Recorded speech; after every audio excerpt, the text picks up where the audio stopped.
Puri Jagannadh fans ఉంటే తప్పకుండా కింద కామెంట్ చేయండి పూరి మ్యానియా అని. పూరి ఎక్కడ?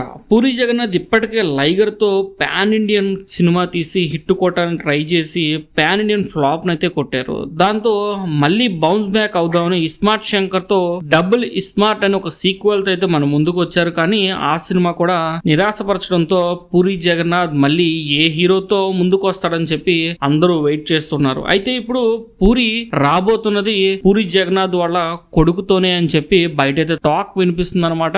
దీనిలో ఎంతవరకు నిజం ఉందో తెలీదు. ఇంకోటి ఏంటంటే పూరి జగన్నాథ్ వాళ్ళ కొడుకుతో పాటు ఇంకొక హీరోని అయితే తీసుకొచ్చి ఇదొక మల్టీ స్టారర్ గా ప్లాన్ చేస్తున్నట్టయితే తెలిసింది. ఇంతకీ పూరి జగన్నాథ్ గారి సినిమాలు ఈ మధ్య కాలంలో ఫ్లాప్ అవడానికి కారణం ఏంటని మీరు ఏమనుకుంటున్నారని కింద కామెంట్ సెక్షన్ లో ఖచ్చితంగా తెలియజేయండి. మన ఛానల్ ఇంతవరకు మీరు సబ్స్క్రైబ్ చేసుకోవద్దు, వెంటనే సబ్స్క్రైబ్ చేసుకోండి. అలాగే నోటిఫికేషన్ బిల్ కూడా యాక్టివేట్ చేసుకోండి. ఫ్యూచర్ లో రాబోయే వీడియోస్ అయితే మిస్ అవ్వకుండా ఉంటారు. మంచి నాన్ వెజ్ పచ్చళ్ళ కోసం చూస్తున్నారా? అయితే మోడర్న్ పచ్చళ్ళు మీకోసం అనమాట. చాలా టేస్టీగా ఉంటాయి. కింద నుంచి నెంబర్కి అయితే ఫోన్ చేసి ఆర్డర్ చేసుకోండి. ఎక్సలెంట్ గా ఉంటే డెలివరీ ఛార్జెస్ ఎక్స్ట్రా మీ ఇంటికి డైరెక్ట్ గా వచ్చేస్తాయి.